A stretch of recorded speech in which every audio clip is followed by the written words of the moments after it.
81 through to, no. Hey, everybody. Oh, hello. Hello there, welcome back to the Tiny Workshop. I'm John Madden. I'm Patrick Holcomb. And we're back here again. I feel like we were just discussing, we were watching Doctor Who during COVID lockdown. Well, I have. What have you been up to? Yeah, a bit of TV. Some workshop time. Workshop time. Mainly yeah. workshop time, yeah. It's good to be back in the workshop, that's for sure. It's been a difficult time here in Melbourne. A few people out there have no doubt been in the same situation that we have. So what have you been doing this week? Anything fun? One of the things I've been messing around with, of course, is this chair that we started a couple of weeks ago. I did make some progress and I've got some materials to show you some actual cutting, less talking. No talking, more cutting, yeah? More action starting very soon. So okay. I'll be doing that in a sec. And tonight I'm going to attempt to make a full lap joint by hand using hand tools to illustrate another technique of being able to create joinery with basic equipment. So I'm going to get out of your hair. No worries. And you can get on with what you're doing. Excellent. All right. Well, first up, this is still in bits and pieces, but this is the chair design that I landed on. I mean, if you've seen the other episodes, you'll see that whole process in great detail as to why I went through all of those designs.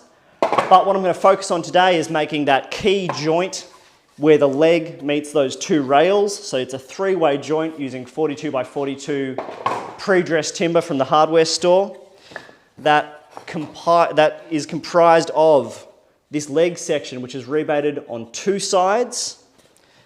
You've got a rail section which has that notch there, and the reason it has that is so that it can receive a third piece, excuse me while I hold these awkwardly, in like that. So I'm just going to run through a few tips on the drop saw, basically walking through that joint. First of all, drop saws, not crazy accurate, and so one thing that you can do that will really help that is build yourself an auxiliary fence. I know my drop saw, if you looked at the fence from above, it's not parallel like that, it's actually a bit of a banana. I placed a piece of melamine in front of there, and then I put a few shims in the back. Just use whatever you want, some thin material. Venetian blind, ex-Venetian blind bits of aluminium, great for shimming. I double-sided taped them to the fence to support those boards. And then you can just cut right through that, and you have essentially like a zero clearance auxiliary fence, which is dead flat, unlike the fence on this old Makita drop saw. Once you've done that, you need to make sure that your blade is actually cutting directly 90 degrees to that fence, and that's a matter of just making a cut, checking it with your square, adjusting it if you need to. But doing that will make all of this a lot easier. I mean, one of the problems with this material is it's not dead square, so do whatever you can to make other things square instead.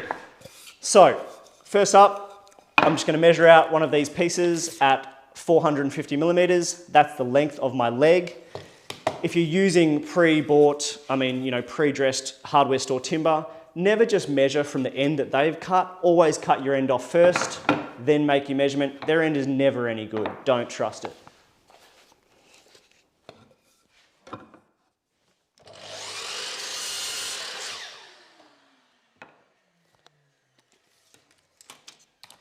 When you're marking out, you can use a pencil if your eyesight's no good. I prefer to use a little tiny knife. It gets you a much sharper point to cut against. Make sure you can see it. If you can't see it, you can then run over it with a pencil. A great tip from Gary Rizzolo, pencil sharpener won't get your pencil sharp enough. You can just run it on a piece of sandpaper and you get a knife edge on that, and that'll get you a nice clean line.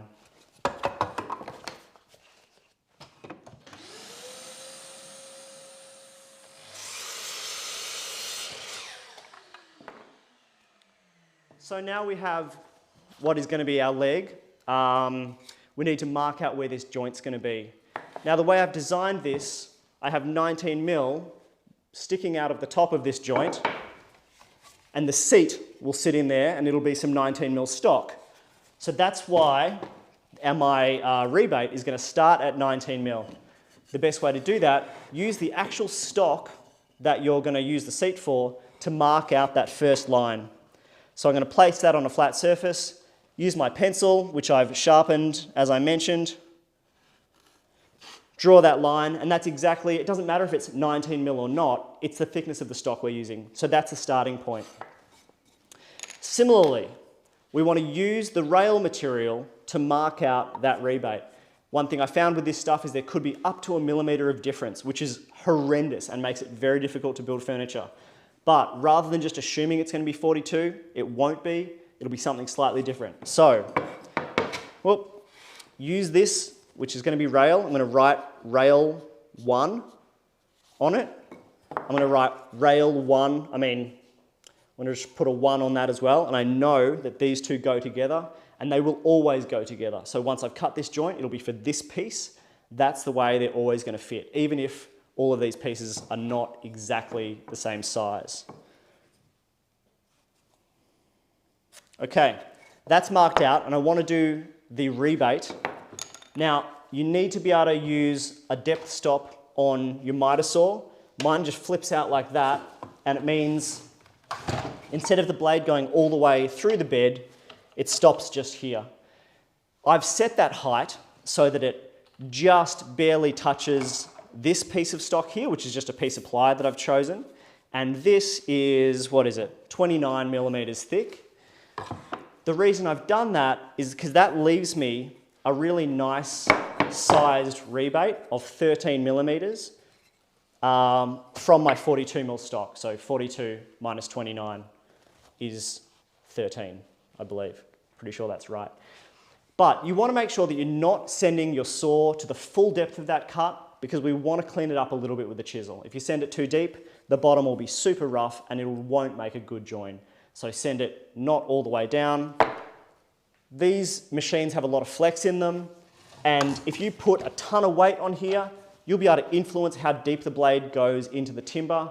You want to keep that pressure consistent, otherwise your cuts won't be consistent.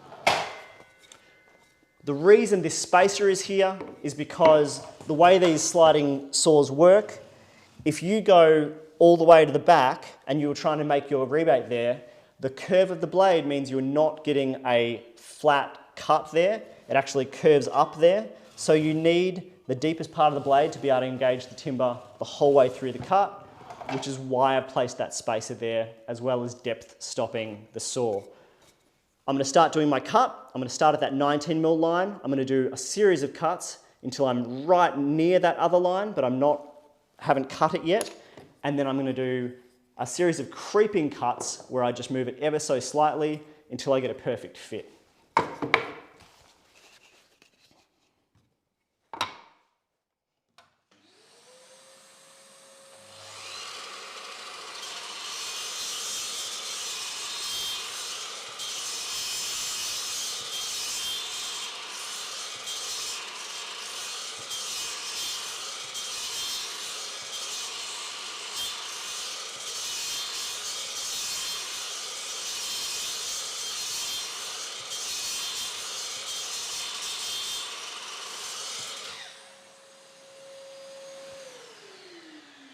You can just knock that stock out. We don't need the bottom to be clean just yet. We just need to make sure we can get our piece in there to see if it fits. Make sure you're using the right end of it. It's a little bit too tight, so I need to do a fraction of a cut. The way I'm going to do that is I'm going to place my piece in there. I'm going to bring the blade down, and I'm going to just touch the side wall up to the blade. Now, what you can do is apply a tiny bit of pressure, which will just slightly deflect that blade, just a fraction. And you're using that so that you have some friction there, so that you know that you're just doing a fraction of a millimeter. Don't cut too much or you will overshoot this. I've done it so many times where I thought I was being careful and I've overshot it. I might have to creep up on this on a few cuts, but hopefully I'll get it pretty quickly.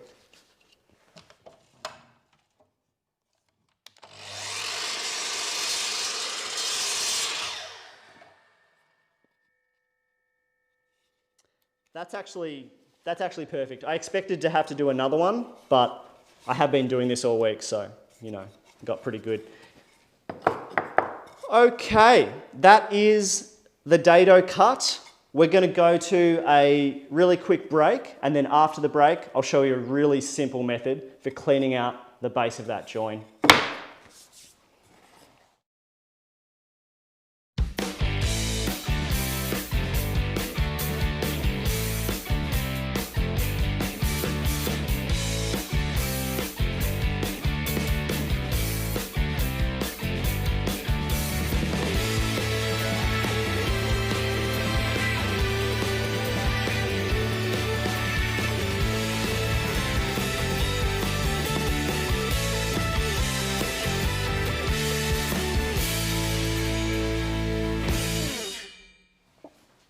Okay, time for some chisel work. Now, look, last week I talked about how I didn't want to rely too heavily on what I consider finer hand tool skills. I think it does take time to be good at chisel work, but what I want to show you is a simple way to do this cleanly and easily. Like I said before, when we were using that spacer and it was 29mm thick, I've got some of the same stuff here. You don't have to use this black ply, I just had it lying around and it was the right thickness. I'm going to use this as a chisel guide, that I'm going to place the chisel along, and that's going to set my height for the base of this rebate here.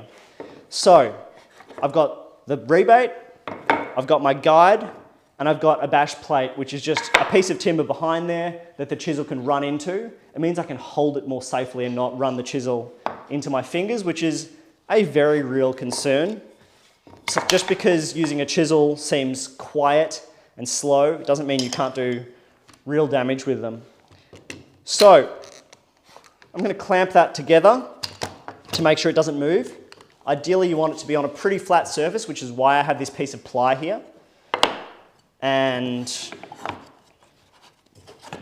yep, that's feeling pretty good. So I'm going to rest the chisel on this piece of black ply.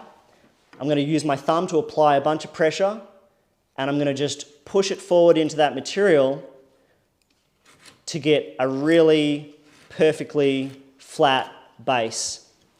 And the way you will get a really good flat base is doing it bit by bit. This is a 12mm chisel. For the first cut, there's quite a lot of wood that you're pushing away. So you might want to actually, rather than putting it flat on that piece of ply, the first cut, you might not do it full depth. You might do it halfway through the remaining material, take off a sliver of that, and then go down to the bottom of that cut and clean it up. Once you've done one channel all the way to the back, work your way along that rebate, taking it millimetre by millimetre, and you'll get a really nice clean base.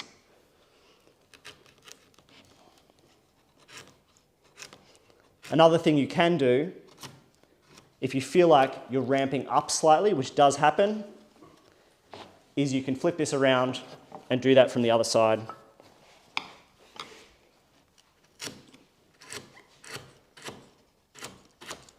A good sharp chisel is super important. I mean, you'll have a really hard time getting a nice clean face if your chisel isn't sharp. You don't need a whole set of very fancy chisels, but you do need a chisel that is sharp and that you trust, and you've got to know how to sharpen it. When you're joining this, if you're finding it's not going together, I can almost guarantee the culprit will be in these tight corners. That is where crud accumulates. It's where you haven't removed all of the waste, and the edges of your piece, luckily I labelled it, won't get right into those corners. So that'll be one of the first places I'll check if you're not getting a really good clean join. You might need to come at it from a few directions. But just go slow. It's so easy to remove too much material. And we'll just check that. It's a nice firm fit, and that's what's going to provide us with a strong joint, because it means those walls are making really good contact.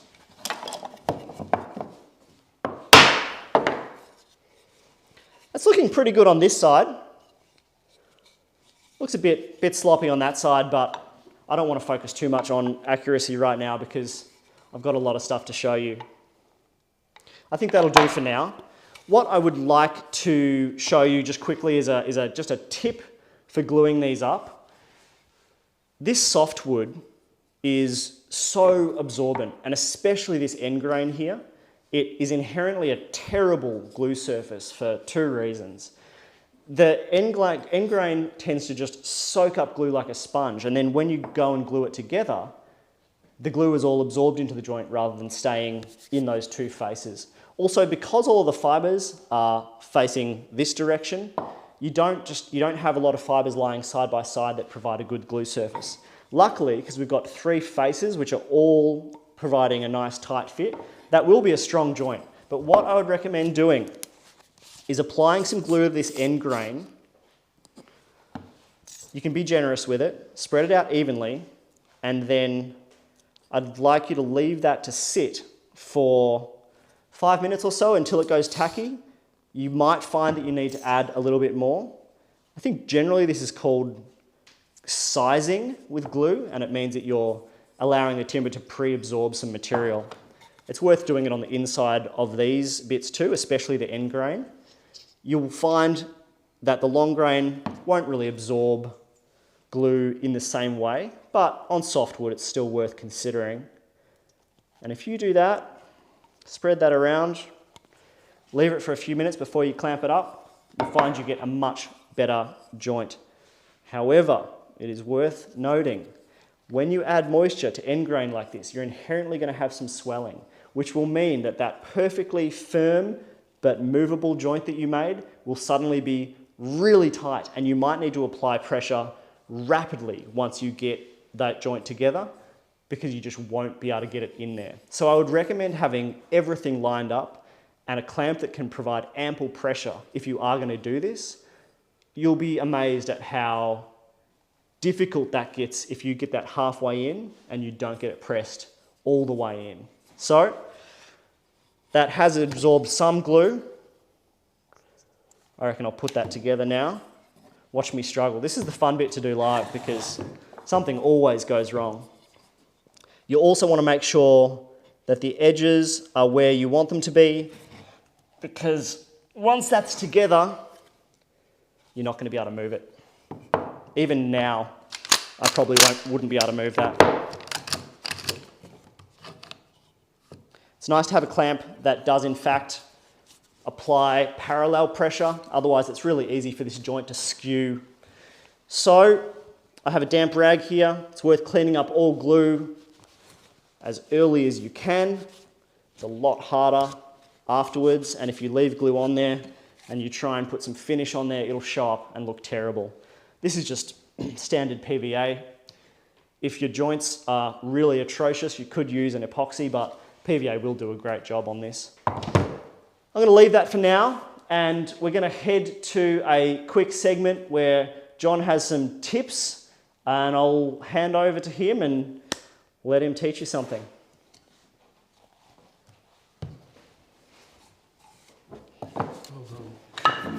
Welcome to this tiny workshop, tiny tips segment. Today we're going to talk about drawings briefly. You may have seen Patrick facing his nemesis of making his first chair. So I thought, let's spend a little time looking at what kind of drawings you need to be familiar with if you're going to start making furniture or stuff like that. Essentially, there's 3 types of drawings that you need to know about as a woodworker.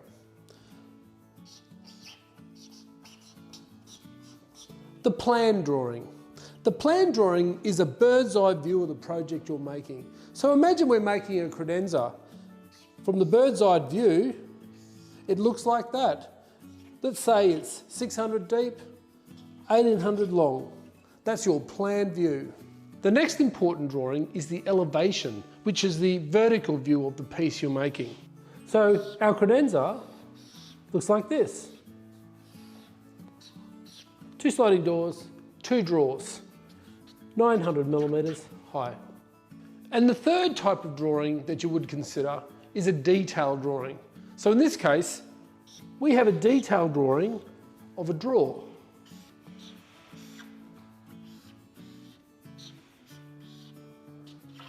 $100 millimeters high, 600 millimeters wide.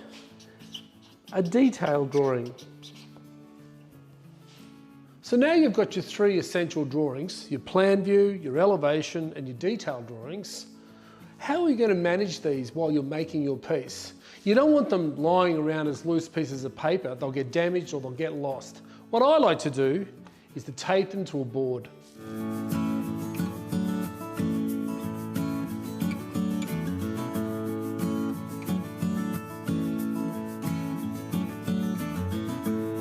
So now you've got all your essential drawings all together, stuck to a piece of board. Why would you do that? Well, it's great. It keeps them all together. It's a hard surface that you can write on when you're in the workshop, and it makes them easy to store.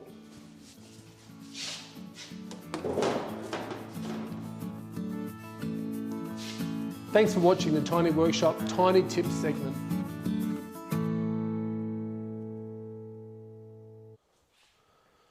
Now I'm appreciating that I think I may have, what do they say, bit off more than you can chew. I'm going to make a fully marked out lap joint with these two pieces of wood, not timber, in 5 minutes. So I haven't practiced today, but I did manage to sharpen my chisel.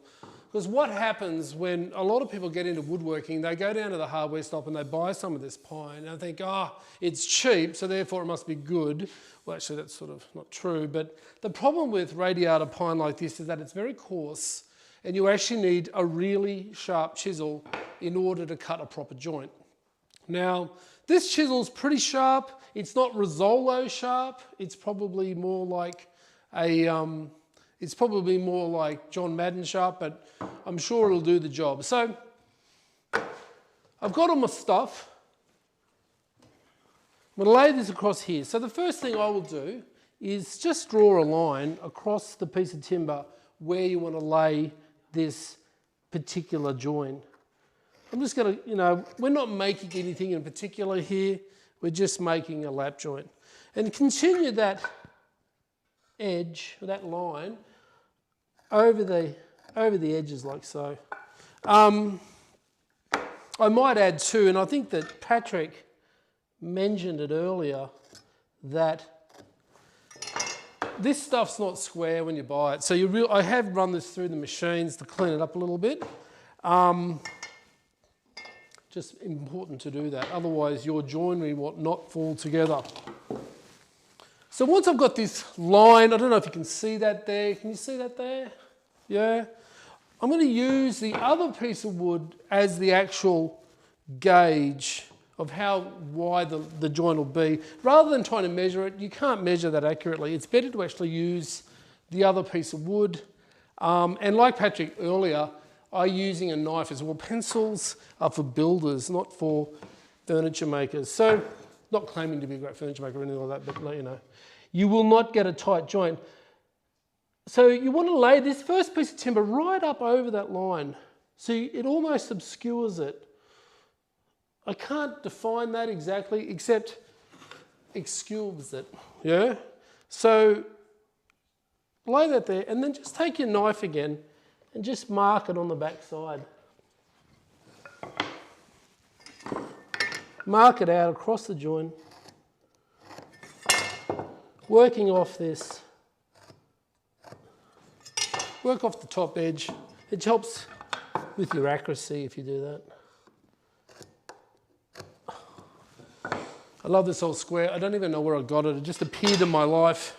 It's been a real pleasure to use for years. And so, again, we're not making a job in any sort of thing in particular, so I'm just going to set this marking gauge. This one, it also just appeared in my life once. At any old depth. So let's say roughly half the thickness. Oh, watch when you're using a marking gauge, just like there, it'll follow the grain. Being coarse, it's exactly what it's done. So that's dodgy already. Turn it over. We'll try a little better this time. Not too much pressure. I'm rushing a bit here to get this done, so not too much pressure. And you'll get a nice tight line like that. And that's what you're really looking for. So now we have this laid out. I use this little piece of traction mesh in order to stop it sliding all over the bench. I'll grab this little saw. I use Japanese saws. This is a nice one. They sell them at Timbecon. Seems to do the job well. So just try and get that right up next to that line. Gently saw. Right down to your cross line like so. And do the same on the other side. I want a little bit close. I feel like a performing seal doing this, but we will persist. All right, so don't get too excited. Japanese saws, as you all know, they're all cut on the pull stroke. And with a piece of pine like this, it's probably worth just doing a few little relief cuts to help relieve that material.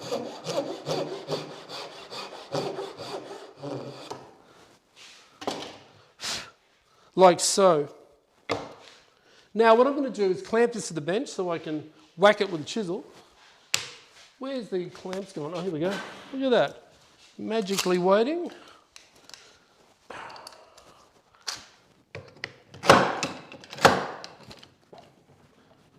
Just using a little block like so. Patrick's used the other one for his glue up. Let's see if we've got enough here. So using the chisel with the bevel down first, we're going to come in onto this joint and remove the bulk of the material.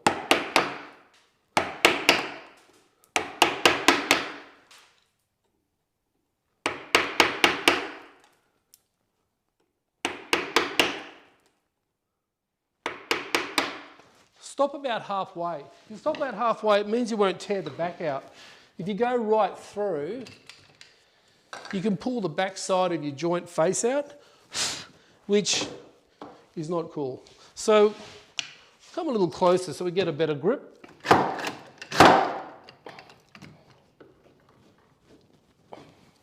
And this time we'll just, so you want to aim for a little mound cutting from each side.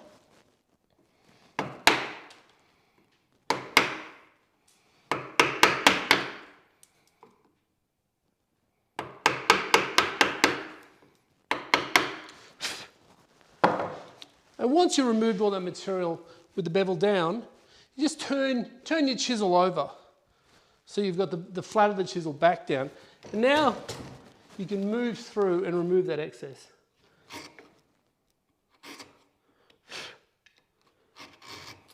Working your way, a little like what Patrick did before, you're working your way down to that line that you marked out, which is essentially the last cut that you want to make. So the last cut, to get a nice flat surface, you insert the chisel into that marked out line and just push through.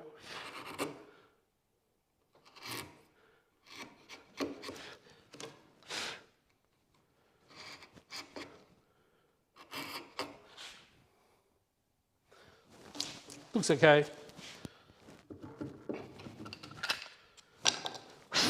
Turn it over. Or round, sorry.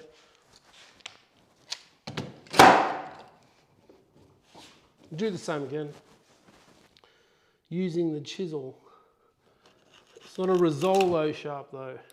Did anyone see that episode of Timbecon Live where we shaved someone's leg?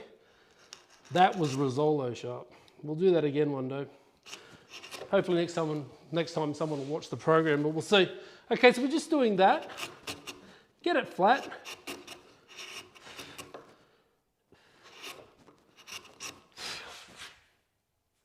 It's okay. And so the next step is to remove that shoulder. And this time, grab your chisel like a fist. Come into that line, like so. Looking down the blade. 2 cuts to create that shoulder. Same again on the back side.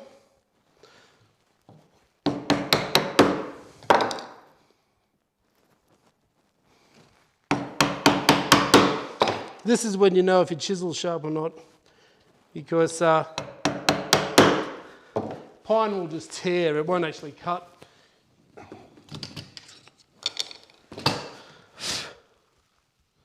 It's okay. And what we can do now, using the vise, is drop that piece of wood in there and then just remove that, whoops, remove that little last part on the outer edge. You don't want to cut that with the chisel with your fist because it tears it out. So just pare it back. Clean it up a bit.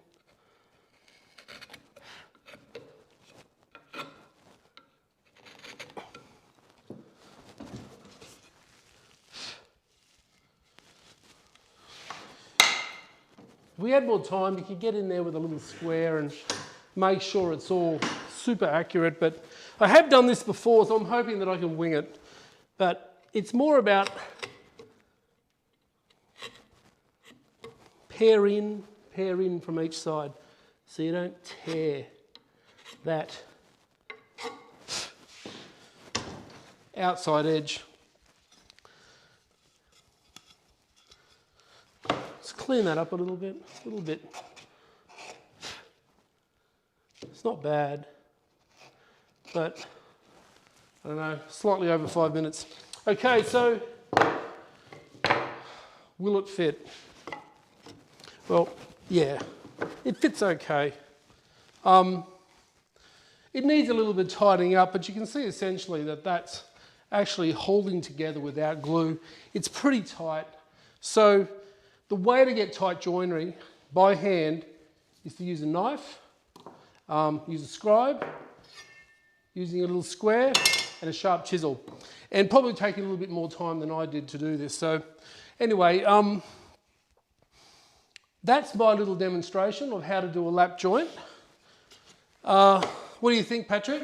I think you've done a great job considering the time. Don't look at that side though. Yeah. It's you know, it's fitting together pretty tightly, and I mean the process is much the same in a lot of ways to what I was doing. You know, you do those cuts, you remove some waste, yeah, and then you go and clean it up. Good. Something I found teaching at Handsome & Co is that scribing, especially on softwood, it's the thing that students struggle with. It's funny you should say that, because I used to teach a bit of woodwork when I lived in Queensland, and hottest place on earth. And I found that people struggled the most with this tool. Yeah. Because they're trying to put too much pressure on it, and you saw me do it too. It just rides that grain. It rides the grain Yeah. straight out, particularly on softwoods like... Yeah, you want to do the lightest touch until you've built up an actual trough that's not the grain, Yeah. but cut by the tool. Yeah. But no, I think you've done a great job. Well, there you go. All right, so what are you doing next week? I really want to get this chair wrapped up. So I've got a couple final joints. I'll put this seat on, and there's a little bit of reinforcing I want to do on those back joints where the chair back meets the seat, because that's the point of weakness. So we'll talk about that. Yep, What are you up to? I'm going to take some machined wood and do a lamination. So just a straight out lamination, no fancy curves or anything, but how to widen materials. Like for a bench top? Like for a bench top. Yeah. We're going to talk about some preliminary work to make a bench top. So, sounds good. Yeah. Nice work. Okay, everybody out there, thanks very much for joining us here in the Tiny Workshop. I'm John Madden. Patrick Holcomb. Please join us again next time. All right.